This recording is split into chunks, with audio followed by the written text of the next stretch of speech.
July 17, 1981. Brooklyn, New York. Federal agents moved toward a modest house in the early morning hours and arrested Joseph Pistone, the undercover FBI agent the underworld knew as Donnie Brasco. Years later, investigators and organized crime historians would identify the operation as one of the deepest infiltrations ever carried out against the American mafia. The damage extended far beyond a single arrest. Inside the Bonanno crime family, suspicion spread rapidly. Men who had trusted one another for years suddenly feared they had been sitting beside a federal operative.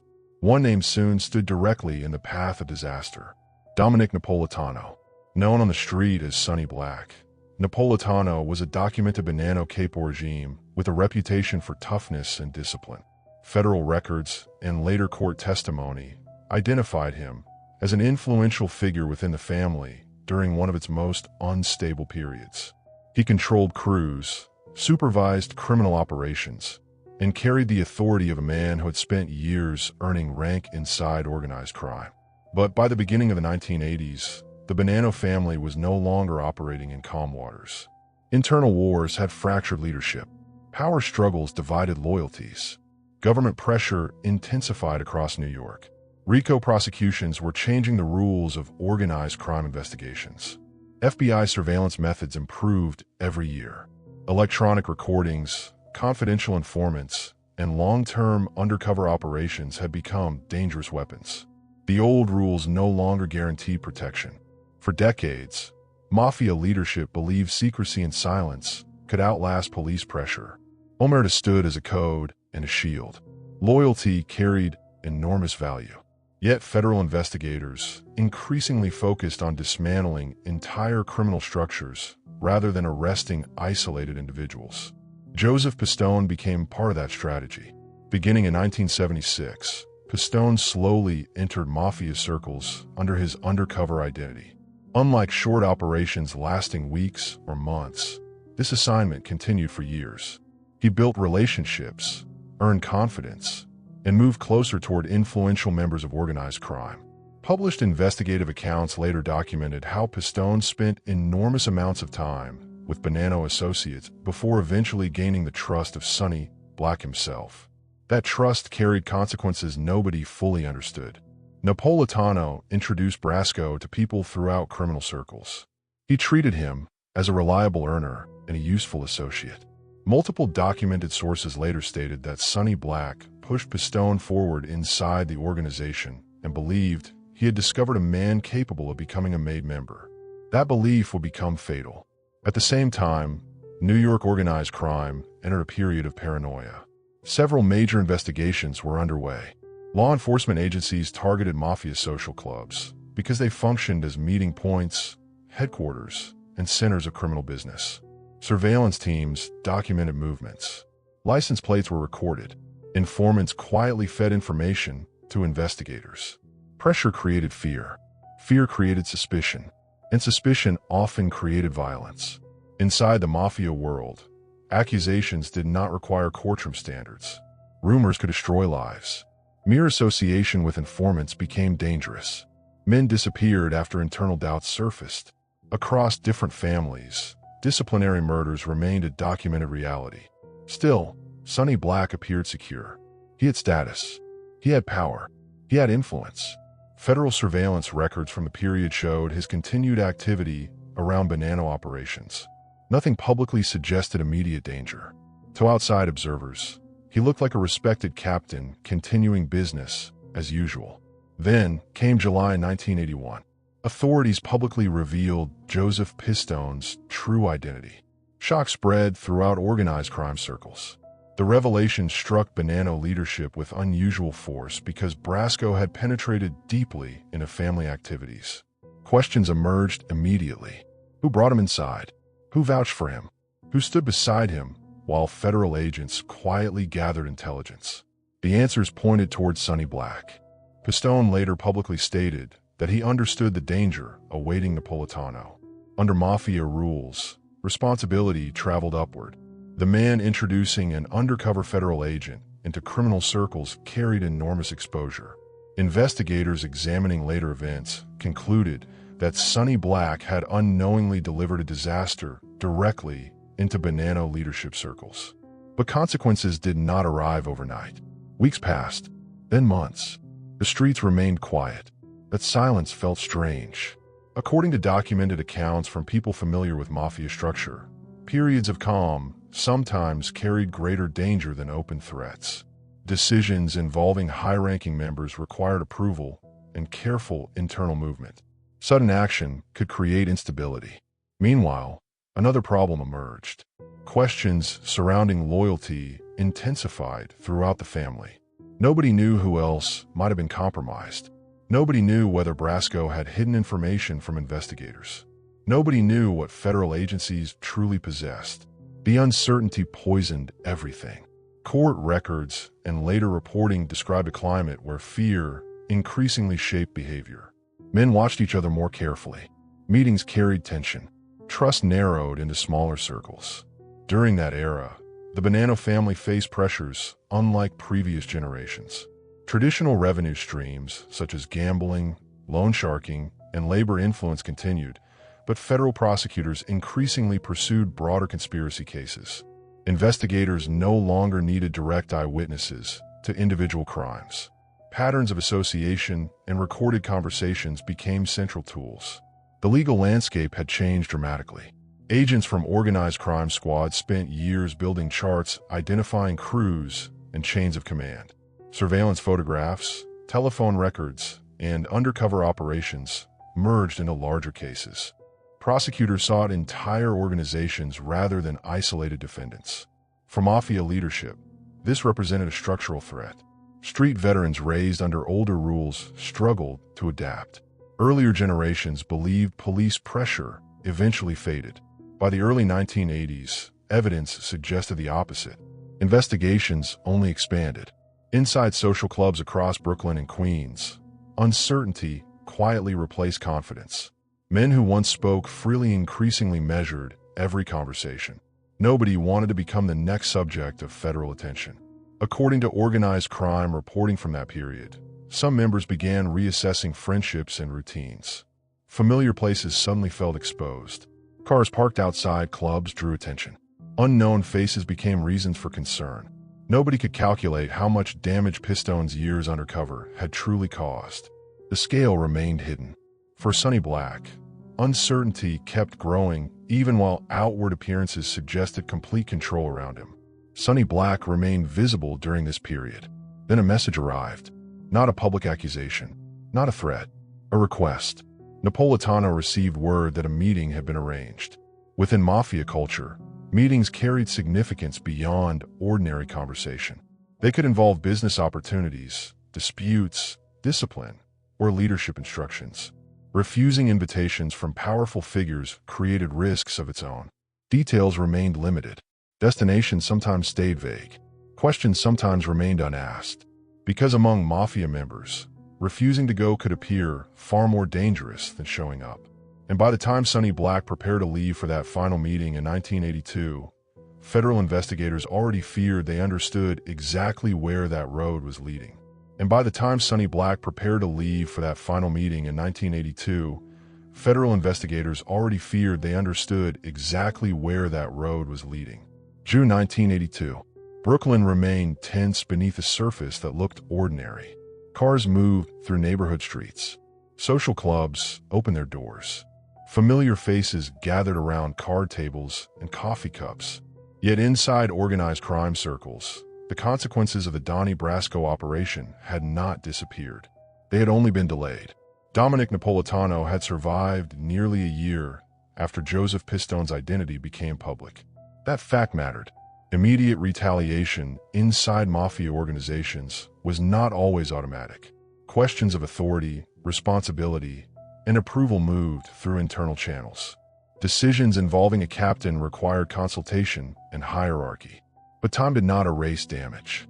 According to multiple documented accounts, Bonanno leadership eventually reached a conclusion. Sonny Black had sponsored an undercover FBI operative into highly sensitive circles. Intentions did not matter. Knowledge did not matter. Results mattered. Under mafia rules, failure carried its own punishment. Investigative reporting and later historical accounts describe the final sequence with grim consistency. Napolitano received word that leadership wanted a meeting. Such summonses possessed enormous weight in organized crime culture. Attendance was expected. Declining could immediately intensify suspicion. Men in that world understood the danger. They went anyway. Some organized crime researchers later noted a chilling tradition attached to disciplinary meetings. A participant occasionally received instructions not to bring companions. Sometimes weapons were discouraged. Familiar routines suddenly changed. None of those signs guaranteed violence, but experienced figures understood what they might mean. By that point, Sonny Black had spent decades in organized crime. He knew the rules.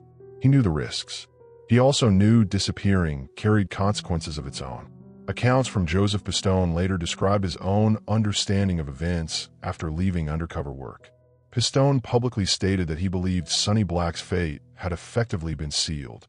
The damage caused by the infiltration operation reached too deeply in a mafia structure. Somebody would eventually answer for it. Federal authorities never claimed Sonny Black was ignorant of the possibility. The meeting location was arranged. Napolitano prepared to go.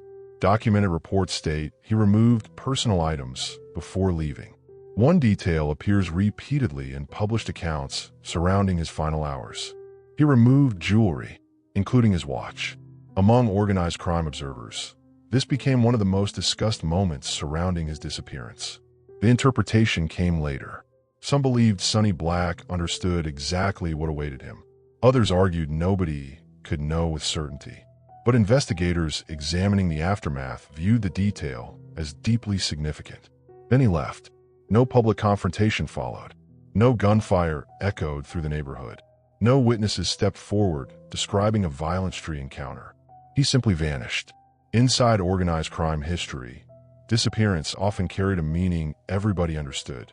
Court testimony and investigative sources later identified the event as an internally authorized execution linked directly to the Donnie Brasco infiltration disaster. Napolitano never returned from that meeting. His body was never publicly recovered. Silence followed. Then confirmation emerged through intelligence gathered over time. Law enforcement investigators studying mafia activity eventually concluded Sonny Black had been murdered by members of his own organization. The reason centered around one devastating fact. An undercover federal operative had gained unprecedented access while under his sponsorship. The consequences reached beyond a single death. Shock spread across Bonanno circles. Associates recognized the message immediately. Status offered no immunity. Years of loyalty offered no immunity. Rank offered no immunity. Mistakes carrying institutional consequences could become fatal. The Bonanno family itself was already experiencing broader instability. Internal divisions, leadership conflicts, and outside pressure had weakened the organization for years. Federal agencies monitored movements aggressively. Intelligence operations expanded. Prosecutors pursued long-term cases targeting structures rather than isolated criminal acts. The Sonny Black killing exposed another reality. Paranoia had become operational policy. Trust narrowed further. People who had once moved confidently through organized crime environments increasingly operated with caution. Introductions became sensitive matters. Recommendations carried risk. Any unknown figure suddenly represented a possible threat. The Brasco operation changed behavior across criminal organizations far beyond the Bonanno family. Law enforcement officials later viewed the infiltration as a landmark success, partly because of those effects. Damage extended beyond prosecutions and intelligence gathering. The operation weakened confidence itself. Inside New York organized crime circles, confidence mattered. Without trust, business relationships suffered.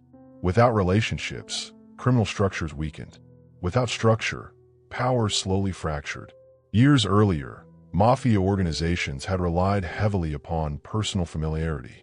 Relatives introduced relatives. Neighborhood associations created legitimacy.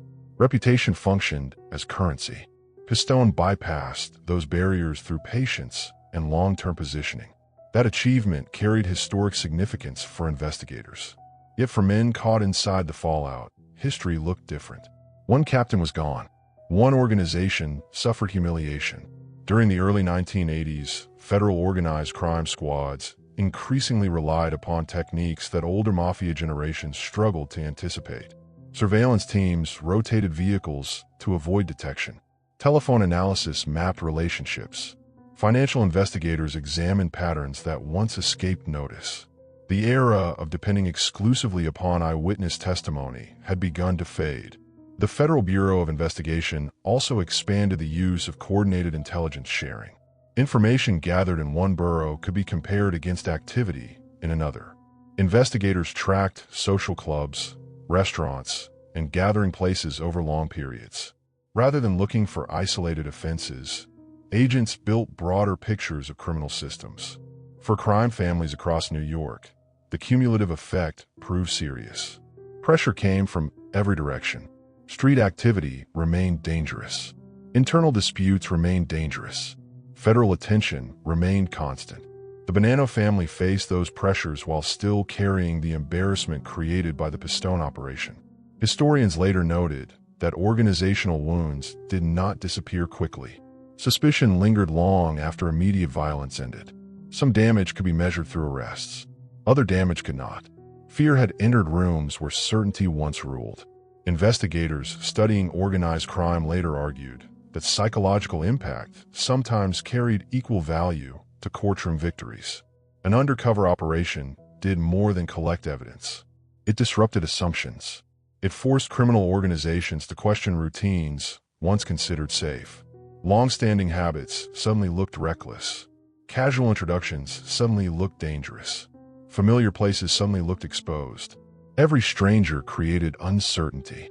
Those effects could not be entered into evidence exhibits, but they changed behavior.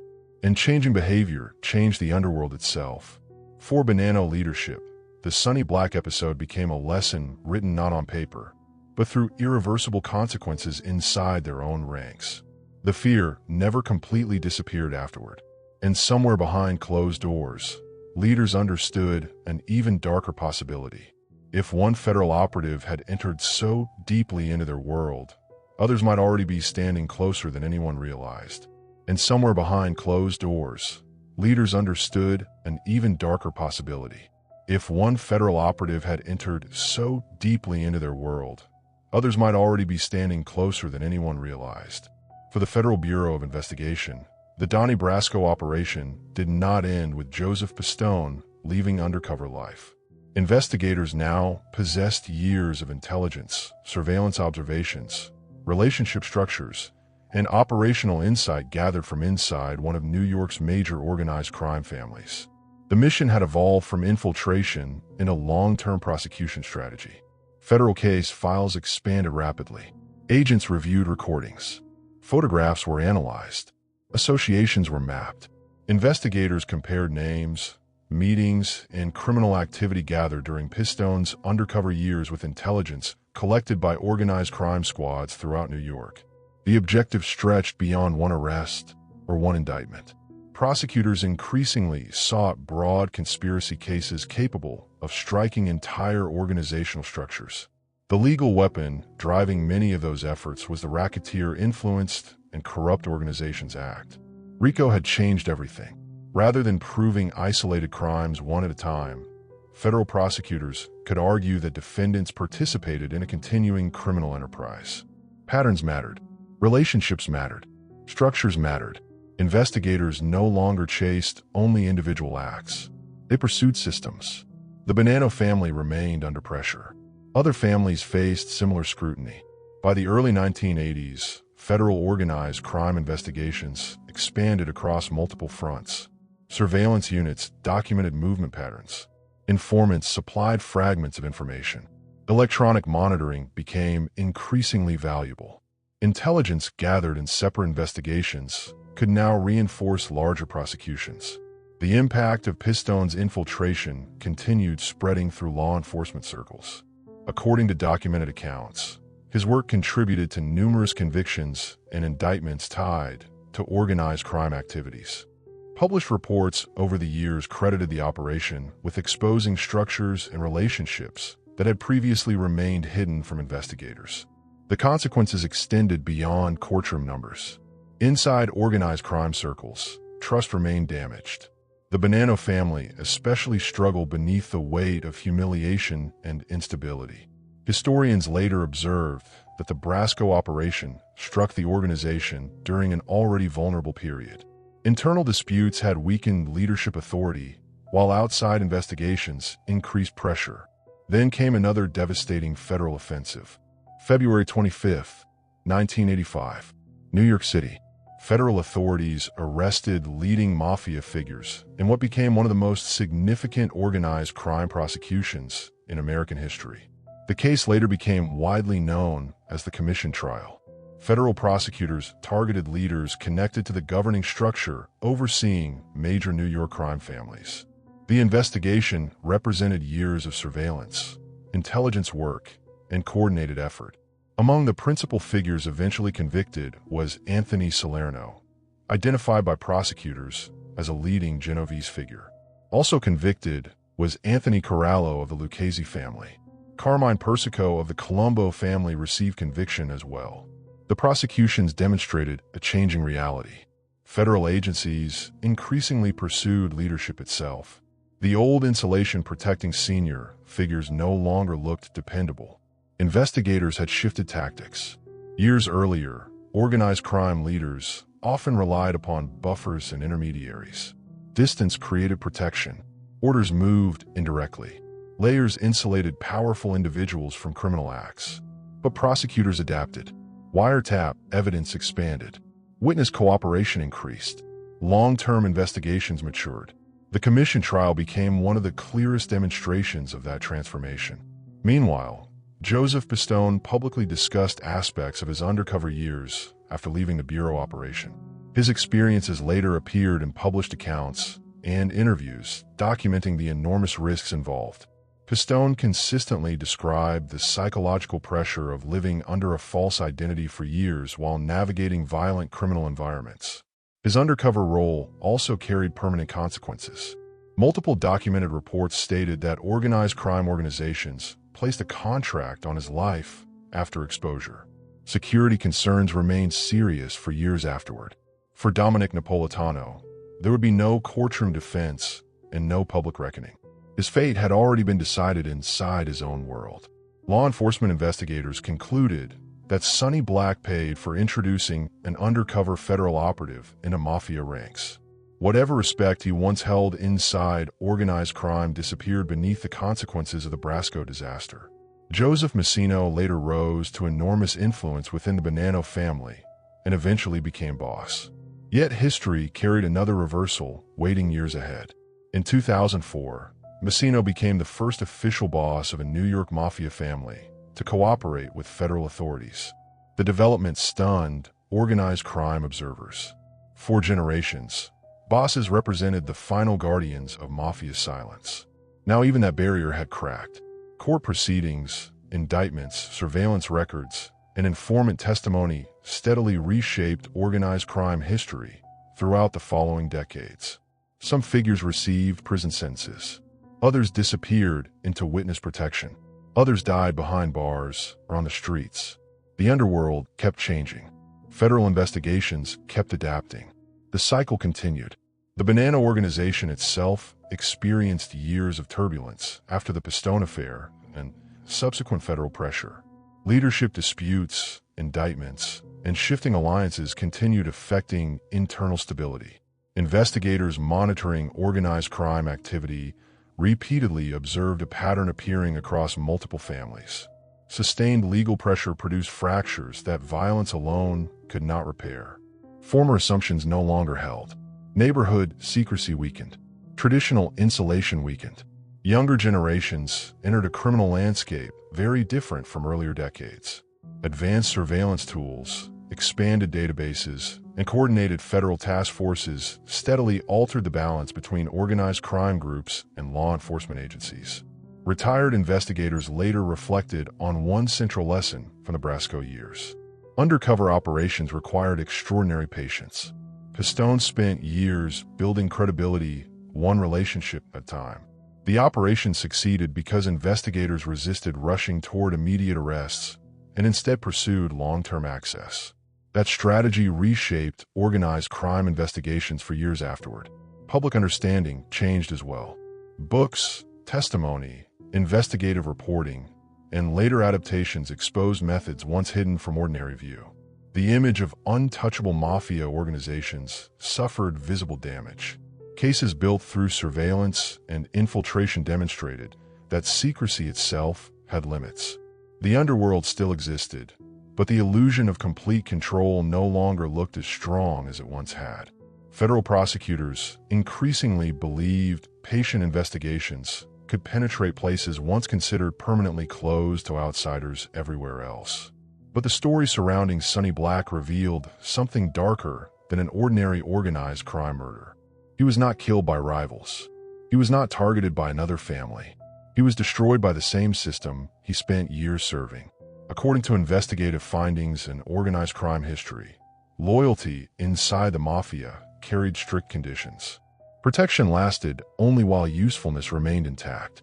Status created influence, but never immunity. Fear enforced discipline where trust failed. And in the end, one wrong introduction proved stronger than decades of service. Because before sunrise finally arrived for Sonny Black, the road had already ended the moment Donnie Brasco walked through the door.